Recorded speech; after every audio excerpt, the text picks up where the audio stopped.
BD news 21। তো যে বিষয়টা থেকে আমি অবতারণা করেছিলাম, ইসি যদি এই নিয়মটা করে, আমরা সামনে সপ্তাহে ইসির কাছে যাব। যদি এই অঙ্গীকারনামা বাদ দেওয়া হয়, আমরা ইসির বিরুদ্ধে এবার শক্ত পদক্ষেপ নিব। এমনি ইসি এই একটি বাংলাদেশে ইঞ্জিনিয়ার একটি ইলেকশনের আয়োজন তারা করেছে, নতুন করে আবার তারা যদি কোনো ধরনের এই ধরনের ইঞ্জিনিয়ারিং করার প্রচেষ্টা করে, তাহলে ইসি একটি স্বাধীন কমিশন, সেটা যদি কেউ মেরুদণ্ড ভাঙার চেষ্টা করে, আমরা রাজপথে শক্ত পদক্ষেপ নিব এবং ইসিকে বাধ্য করব স্বাধীন একটি প্রতিষ্ঠানে রূপান্তর করার জন্য। আজকের আলোচনা যেটা আপনারা দেখেছেন যে আয়োজন করা হয়েছে হলো বাজেট। এই বাজেটে তরুণদের কোনো অংশ সরকার দিবে না। সরকার চায় তরুণরা হলো গাড়ির পিছনে গ্রুপ, যেটা একটু আগে একজন বক্তা বলেছেন। বাংলাদেশে যে দক্ষ জনশক্তিতে যদি রূপান্তর করে, তাহলে তো মাঠে মিছিলে গিয়ে এই ধরনের অভুক্ত, এই ধরনের সন্ত্রাসী গোষ্ঠী হলো সরকার খুঁজে পাবে না। তো সরকার যদি খুঁজে না পায়, তাহলে আমাদের একটা ন্যাশনাল সিকিউরিটির একটা প্রবলেম, যেটা আমি বলে থাকি, তরুণরা যদি স্কিলড না হয়, একজনের হাতে একটা বোম ধরায়া দিবে, যাও তুমি এটা কাউকে মেরে আসো, যাও এনসিপির অফিসের সামনে একটা ককটেল মেরে আসো, তোমাকে হলে 500 টাকা দেওয়া হবে। এ দেখেছেন কয়েকদিন আগে আমাদের অফিসের সামনে শুধু ককটেল মারে। এগুলো তো তরুণরা মারে, এবং যেখানে আমরা সিসি ক্যামেরা ধরতে পেরেছি অনেকে যুবক ছিল। এই যুবকদের যদি সে চাকরি থাকতো, তাহলে তো ওরা হাতে টাকা দিয়ে বলতে পারতো না, যাও তুমি একটা ককটেল মেরে আসো। তো বাংলাদেশের ন্যাশনাল সিকিউরিটি দেখবেন, এই সময়গুলোতে আপনি বিএনপি যখন প্রোগ্রাম করতো, তখনও হলো এই যে অফিসের সামনে তখন ককটেল মারতো। আওয়ামী লীগের সন্ত্রাসী গুন্ডা বাহিনী, তারা হলো মানুষকে টাকা দিয়ে সে কাজগুলো করিয়েছে। এই সরকার যদি তরুণদের কোনো ব্যবস্থা করতে না পারে, চাকরির ব্যবস্থা করতে না পারে, কর্মসংস্থান থেকে শুরু করে যথাযথ একটি পলিসির মাধ্যমে বাংলাদেশকে নতুন ভাবে রূপান্তর করতে না পারে, এই তরুণরাই কিন্তু আবার হলো সরকার দেশ সবার জন্য একটা বোঝা হয়ে যাবে। যেই জিনিসটা শক্তি, জাপানে যেমন পারমাণবিক বোমা অনেকে বিদ্যুৎ উৎপাদন করে, আবারই হলো জাপানের অবস্থা দেখেছেন কি হয়েছে। শক্তিকে ভালো কাজেও ব্যবহার করা যায়, খারাপ ভাবেও ব্যবহার করা যায়। এই সরকার হলো উদ্যোগ নিয়েছে শক্তিকে হলো খারাপ ভাবে ব্যবহার করবে। তো আমাদের জায়গা থেকে আমরা সরকারকে হলো কনস্ট্রাকটিভ ভাবে পরামর্শ দিতে চাই। সরকার এমন একটা ভাব নিয়েছে যে হলো আমি কারো কথা শুনবো না, আমি 200 সিট পেয়েছি। মানুষ তো আপনাদেরকে 200 সিটে এই জন্যই বসিয়েছে, একটু অনেক উপরে উঠানোর চেষ্টা করে না মানুষ অনেক সময়, মইটা কেড়ে নেওয়ার জন্য। জনগণ কিন্তু ইলেকশনের পরে এই বিএনপি সরকারের মইটা কেড়ে নিয়ে গিয়েছে। এখন সরকার গাছের উপর থেকে চিল্লাচ্ছে, আরে ভাই আমি সবাইকে নিয়ে কাজ করব, এই আসবি তোকে মারবো ধরবো। এই ধরনের পাগলের যে প্রলাপগুলো সরকার গাছের উপর থেকে বসে বসে বলছে, আমরা জনগণ বলছি মই দিব যদি আপনি সংস্কার বাস্তবায়ন করেন, মই দিব যদি আপনি হলো বাংলাদেশে বিচার বাস্তবায়ন করেন, মই দিব যদি বাজেটের মধ্যে যে তরুণরা নেমে এসেছিল রাস্তায় বৈষম্যের বিরুদ্ধে কর্মসংস্থানের জন্য, সেই তরুণদের যদি ব্যবস্থা করেন, তাহলে আপনাকে মই দেওয়া হবে। আর যদি আপনারা এটা না করতে পারেন, তাহলে আওয়ামী লীগের যে পরিণতি হয়েছিল সেই পরিণতি হবে। অনেকেই জিজ্ঞেস করে যে আওয়ামী লীগের যে পরিণতি, বিএনপির পরিণতি, সে পরিণতি কেন হবে? কেন হবে? কারণ আওয়ামী লীগের যে সিস্টেমের কারণে পরিণত হয়েছিল, সেই সিস্টেমে যদি আপনিও থাকেন, সেই সিস্টেমটা তো তরুণ প্রজন্ম ভাঙতে চায়। তো যখন আপনি গাছের উপরে থাকবেন আর গাছের নিচে হলো গাছ কাটা হবে, সেই গাছ যখন পড়বে আপনিও তো একসাথে পড়ে যাবেন, নাকি আপনার কাছে তো এমন কোনো যন্ত্র বিশেষ নাই আপনি হলো আকাশের দিকে উড়ে যাবেন। তো আমাদের বড় একটা ন্যাশনাল সিকিউরিটির জায়গা যেটা আছে বর্তমানে, এই তরুণদেরকে সঠিকভাবে আমাদেরকে ব্যবহার করতে হবে, বাজেটে তাদের অংশগ্রহণ রাখতে হবে, এবং এই তরুণদেরকে বাংলাদেশের স্বাধীনতার সার্বভৌমত্ব রক্ষার জন্য ব্যবহার করতে হবে। সর্ব জায়গায় সীমান্ত, আমি গতকাল সীমান্ত গিয়েছিলাম, তারা খোঁজ পেয়ে হলো 10টা পরিবার, এক পরিবারে 10 জন মানুষ, তারা হলো আবার রাতারাতি হলো বিএসএফ তাদেরকে নিয়ে গিয়েছে ইন্ডিয়া। আবার এই আজকে শুনলাম আবার এই সর্ব জায়গায় হলো বাংলাদেশের রেখে তারা দৌড় মারে হলো পালিয়ে গিয়েছে।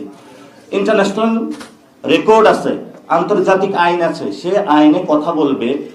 ঠিক আছে, যদি কেউ বাংলাদেশ থেকে অবৈধভাবে গিয়ে থাকে, আইনের মাধ্যমে সরকারের নির্দিষ্ট নিয়ম নীতির মাধ্যমে তারা আসবে, সমস্যা নাই তো। কিন্তু আপনি যেই মানুষটা দীর্ঘদিন ধরে ভারতে ছিল, শুধুমাত্র তার একটা পরিচয় মুসলমান হওয়ার কারণে ভোটার তালিকা থেকে বাদ দিয়ে আপনি তাকে ট্যাগলাইন করলেন যে তুমি মুসলিম, তুমি বাংলাদেশি, তুমি অবৈধ বাংলাদেশি, তোমাকে আমি সীমান্তের ওপারে রেখে চলে আসবো। এটা দক্ষিণ এশিয়াতে নতুন ধরনের একটা এথনিক ক্লিনজিং যেভাবে রোহিঙ্গাদের উপরে চালানো হয়েছে এভাবেই হলো চালানো শুরু হচ্ছে। অনেকেই বলেন যে বাংলাদেশের এই জায়গায় আমরা এই দফা রফা 47-এ করে ফেলেছিলাম। আমাদের যারা পূর্বপুরুষ এই দফা রফা আমরা 47-এ করে এসেছি, এবং 47-এ যখন আমরা বলেছিলাম যারা এখানের এই ভারত উপমহাদেশে আমরা একসাথে ব্রিটিশদের বিরুদ্ধে লড়েছিলাম, কিন্তু আপনারা বললেন তুমি মুসলিম হওয়ার কারণে আমার সাথে মিশতে পারবে না, তুমি মুসলিম হওয়ার কারণে এই রাজ্যে তোমার অধিকার নাই। আপনারা আমাদের উপরে যথেষ্ট নিপীড়ন চালিয়েছিলেন। আমরা বলেছিলাম আসেন ঐক্যবদ্ধভাবে একসাথে কাজ করি। সেই কবি নজরুল থেকে শুরু করে অসংখ্য কবি বলেছিলেন যে একই বৃত্তে আমরা দুটি কুসুম হিন্দু মুসলমান। তো হিন্দু মুসলমান তো আমরা একসাথে আছি, আমাদের উনি জাতীয় কবি। আমরা এই বার্তা অনেক আগে দিয়েছিলাম বাংলাদেশের হিন্দুদেরকেও। আমরা যখন কেউ অ্যাটাক করে আমরা সেখানে গিয়ে হলো তাদের মন্দিরগুলো আমরা পাহারা দিয়েছি। কোনো জায়গায় আমরা ফিল করি নাই ক্লাসে বসে ও হিন্দু ও মুসলমান। আমরা এই ধরনের কোনো কর্মনীতি আমরা হলো কখনোই নিজেদের মধ্যে অনুভূতি সৃষ্টি হয় নাই। আজকে যেটা হচ্ছে ভারতে মুসলমানদের উপরে তারা অত্যাচারের স্টিম রোলার চালিয়ে তাদেরকে সীমান্তে পাঠিয়ে অবৈধ বাংলাদেশি ট্যাগ দিয়ে বাংলাদেশের ন্যাশনাল সিকিউরিটি যেমন ক্ষতিগ্রস্ত করছে, তেমনি ভাবে এই দিল্লির সাথে ন্যারেটিভ মিলিয়ে বক্তব্য মিলিয়ে আমাদের স্বরাষ্ট্রমন্ত্রী আমাদের যারা সীমান্তের মানুষগুলা রয়েছে সেখানেও তাদের মৃত্যুর মুখে ঠেলে দিচ্ছে। অলরেডি আমাদের মুখপাত্র এই বিষয়ে গতকালকে স্টেটমেন্ট দিয়েছে এবং আগের দিনও দিয়েছে। উনি বর্ডার কিলিং সম্পর্কে যে বক্তব্যটা দিয়েছে স্বরাষ্ট্রমন্ত্রী, এটা একটা কাণ্ড জ্ঞানহীন বক্তব্য। অনেকে বলছে আমাকে এই শব্দটা ব্যবহার না করতে, কিন্তু আমি ব্যবহার বক্তব্যটা বলবো এই জন্য কারণ উনি একজন আইনের ছাত্র। ইন্টারন্যাশনাল বাউন্ডারিতে এনফোর্সমেন্ট এজেন্সি যদি কাউকে হত্যা করে তাহলে সেটা অবশ্যই বর্ডার কিলিং হবে। তবে সেখানে কথা রয়েছে যে আপনি কাউকে হত্যা করলেন এবং সেখানে নিজস্ব টেরিটরিতে যদি কেউ ইলিগাল বা অন্য কোনো অ্যাক্টিভিটিজের কারণে কোনো কারণে ধরা খায় সেটা সেই দেশের আইন বিচার করবে। কিন্তু যাদেরকে হত্যা করা হচ্ছে এটা তো ইন্ডিয়ান বাহিনী বাংলাদেশের অভ্যন্তরে ঢুকে হত্যা করতেছে। তো সেই জায়গায় স্বরাষ্ট্রমন্ত্রী এই বক্তব্যের মাধ্যমে যে ভারতীয় বয়ান আছে দক্ষিণ এশিয়াতে গেরুয়া পতাকা পুরা অখণ্ড ভারতের, সে অখণ্ড ভারতের যে বক্তব্য সেটাই আজকে বাংলাদেশের স্বরাষ্ট্রমন্ত্রীর মুখ থেকে আমরা শুনলাম। স্বরাষ্ট্রমন্ত্রীর এই বক্তব্য আমরা প্রত্যাখ্যান করছি এবং ওনাকে আমরা বলবো আসুন হেদায়েতের পথে আসুন। যথেষ্ট হয়েছে, গ্রুপ দখল হয়েছে, ব্যাংক দখল করতে যাচ্ছেন এবং নতুন করে বাংলাদেশের মানুষকে হুমকির মুখে ঠেলে দিচ্ছেন। প্লিজ এই ধরনের যদি আপনি বাংলাদেশ বিরোধী কর্মকাণ্ড শুরু করেছেন করতেই থাকেন তাহলে কিন্তু এর দায়ভার কিন্তু বিএনপির উপরেও যাবে এবং এর দায়ভার কিন্তু তারেক রহমানও বহন করতে হবে। অনেকে আজকে বক্তব্য দিয়েছেন কার মধ্যে কেন যেন প্রতিচ্ছবি দেখতে পাচ্ছেন। আমরাও তো সেখানে বলতে পারি আমরা হিটলারের একটা মিনি ভার্সনের হলো প্রতিচ্ছবি দেখতে পাচ্ছি বাংলাদেশে। অনেকেই বলেন এর প্রতিচ্ছবি এ দেখতে পাচ্ছেন, তাহলে আপনার স্বাতন্ত্র্যের জায়গাটা হলো কই? এখন বলে বাপ কা বেটা মানে বাপের মতনই হতে হবে। তাহলে ভাই তাহলে তো জিয়াউর রহমানের একটা প্রতিচ্ছবি কোনো একটা রুমে রেখে তাকে হলো প্রধানমন্ত্রী বানিয়ে দেওয়া উচিত ছিল। তাহলে আপনার আলাদা স্বাতন্ত্র্যের জায়গা কি? আমরা তারেক রহমানকে অনুরোধ করব যে আপনার লাগামহীন যে স্বরাষ্ট্রমন্ত্রী রয়েছে যিনি বাংলাদেশকে একটি নতুন যুদ্ধক্ষেত্রের দিকে ঠেলে দিচ্ছেন তাকে হলো আপনি নিয়ন্ত্রণে আনুন। এই লাগামহীন গোড়া যদি একটা সময় ফসকে বাংলাদেশের মানুষকে কোনো যুদ্ধের দিকে ঠেলে দেয় এই যুদ্ধের দায়ভার কিন্তু আপনাকেও বহন করতে হবে। জিয়াউর রহমানের যখন শাসনামল ছিল এই আওয়ামী লীগের সন্ত্রাসী গুন্ডা বাহিনী সন্ত্রাসী ভারত থেকে বাংলাদেশকে প্রচুর পরিমাণে ডিস্টার্ব করেছিল, সেই ইতিহাস কিন্তু আমরা জানি। সে একই ডিস্টারবেন্সের মধ্য দিয়ে কিন্তু এই সরকার এবং বাংলাদেশের জনগণ যাচ্ছে। আমরা একটা ন্যাশনাল ইমার্জেন্সি ক্রাইসিসের মধ্য দিয়ে যাচ্ছি। সরকার কোনো দলকে পরোয়া করছে না, সরকার একা একাই সবকিছু নেতৃত্ব দিতে চাচ্ছেন। অনেকে বলছেন যে আমরা জীবনে আমাদের ভাগ্য সুপ্রসন্ন হয়েছে এই জন্য হলো একজন অর্থমন্ত্রী পেয়েছি।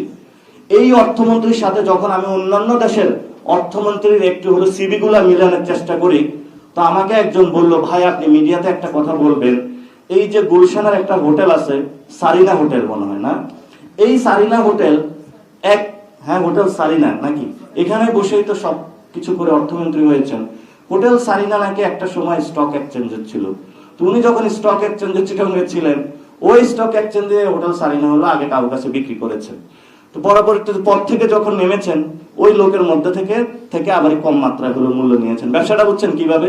অর্থাৎ স্টক এক্সচেঞ্জের একটা সম্পদ হয়েছে এবং সেই সম্পদ হলো 100 টাকার সম্পদ হলো 2 টাকা একজনের কাছে বিক্রি করেছে, বের হয়ে আসে ওই গুপ্ত অ্যাকাউন্ট থেকে আবার হলো উনি এটাকে কিনে নিয়েছেন। তো আমাদের যদি হিস্ট্রি বলি, বর্তমানে যিনি বসেছেন বাংলাদেশ ব্যাংকের গভর্নর হিসাবে, তার হিস্ট্রি তো মনে হয় এখানে সবাই স্পষ্ট করেছে। অর্থমন্ত্রীর ডেটাগুলো আমরা খুব ভালো করে জানি, উনি খুব ভদ্র মানুষ, এই জন্য ওনাকে নিয়ে কথা বলতে ইচ্ছা হয় না, কারণ ওনাকে নিয়ে কথা বললে আসলে সময়টা নষ্ট এই ভদ্র মানুষদের সম্পর্কে। উনি যে অর্থনীতির যে স্ট্রিম রোলারটা আমাদের উপরে চালাচ্ছেন, উনি যে জায়গায় গুলা থেকে ব্যাংক থেকে শুরু করে আমাদের অর্থনৈতিক সোর্সিং গুলা কালেক্ট করছেন, এটা তো গরিবের উপরে অনেক বেশি চাপ পড়বে, ক্ষুদ্র ব্যবসায়ী যারা আছে তাদের উপরে চাপ পড়বে। শেখ হাসিনা কোনো ক্ষুদ্র ব্যবসায়ীকে সুযোগ দেয় নাই, মধ্য যারা ব্যবসায়ী তাদেরকে কোনো সুযোগ দেয় নাই। সে বড় বড় হলে বুর্জুয়া গোষ্ঠী সৃষ্টি করেছিল যারা বিদেশে ফ্ল্যাট কিনতো। এই সরকার ওই গোষ্ঠীগুলাকে নিয়ে হলো আবার তার ধান্দাবাতি হলো গুছিয়ে বসাইছে। আমরা মনে করেছিলাম ক্ষুদ্র মাঝারি যারা উদ্যোক্তা আছে এই সময়ে এসে হলো তারা একটা বাংলাদেশে হলো সুযোগ পাবে এবং নতুন বাংলাদেশ গড়বে, যেটার মধ্য দিয়ে আমাদের তরুণ সমাজ মুক্তি পাবে। আপনি দেখেন এখানে অনেক তরুণ আছে যারা সাংবাদিক ভাইদের মধ্যেও আছে, যারা সাংবাদিকতা জগতে জব করেন, আপনারা খুবই কম টাকা পান, যে টাকা দিয়ে আসলে ফ্ল্যাট বানানো হয় না। এবং এই সাংবাদিকদেরকে অনেকবার প্রতিশ্রুতি দেওয়ার পরও তাদের কিন্তু বেতন বৈষম্য নিরসন করা হয় নাই। আমি একজন সাংবাদিককে জিজ্ঞেস করলাম যে ভাই বেতন পান কেমন, চলে কেমন? বাংলাদেশে আসলে বৈষম্যটা বেশি। কেউ দেখা গেছে 6 ডিজিটের স্যালারি হাঁকায় যদি তার সাথে মন্ত্রীর সাথে বা মালিকের সাথে দহরম মহরম থাকে।